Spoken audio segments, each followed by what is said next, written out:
Hi, my name is Michele Petty, and I'm running for the Texas Supreme Court.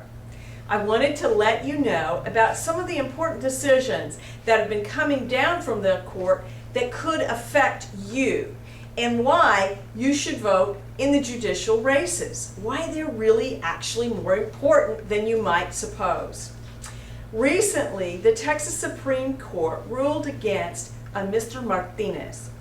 Now, Mr. Martinez was a truck driver, and he worked for a company called Safe Shred.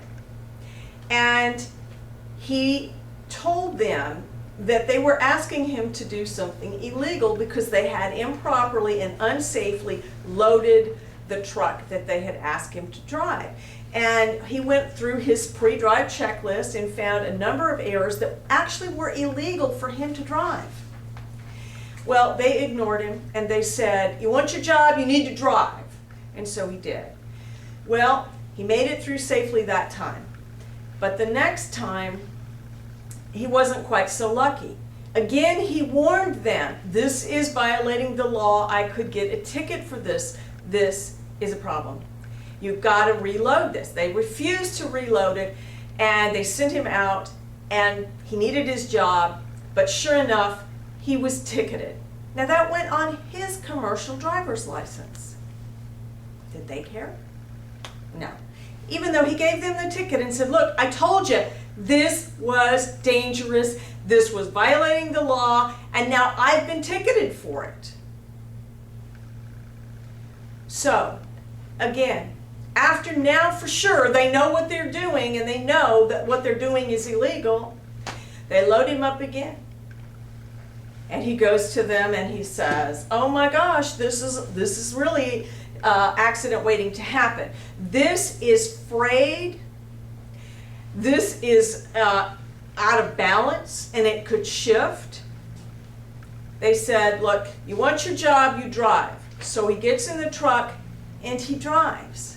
Well, 2 miles out, about, the steel shifts. This was a load of steel. Turns around and goes back, gets out of the cab and says, "This is going to kill somebody. This is an accident waiting to happen. I will not drive it." And they said, "You are fired." So they put some other man underneath the wheel to drive it and ordered this man to drive.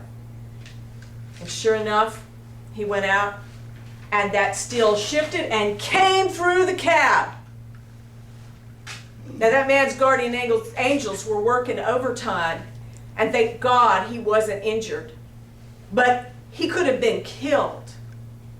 Your children could have been killed. You could have been killed. Your loved ones maimed because of this company just willfully disregarding the law and putting everybody on the road at risk. A jury, duly impaneled, heard all the evidence, and they said, yes, this was wrong, and Mr. Martinez needs to be compensated for his lost wages. Well, they were only about $6,000 because he wasn't a high wage earner, and because he was able to get another job eventually. But they said, you know, this company needs to be punished.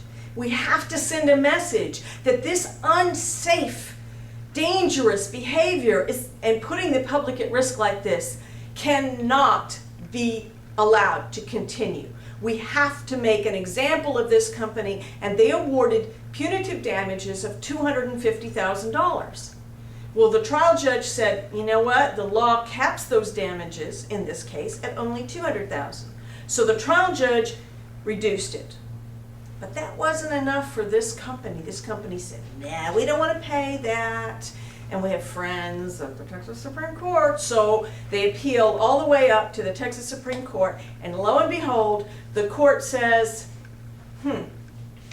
no, we don't want to over-deter companies. We feel like that this was not proof of malice. And we're going to say that you have to have absolute malice in order to recover punitive damages.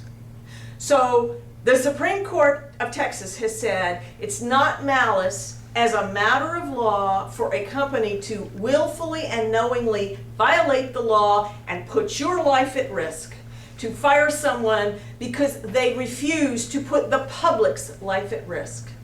And so this company got off the hook and did not have to pay punitive damages. Well, that small sum of only $6,000 is not enough to even give a slap on the wrist to a company like that. So their behavior of unsafe behavior is absolutely being rewarded by the Texas Supreme Court. So if you think that the court needs to stand up for the people of Texas, please vote for Michele Petty, that's me, in November. Thank you very much.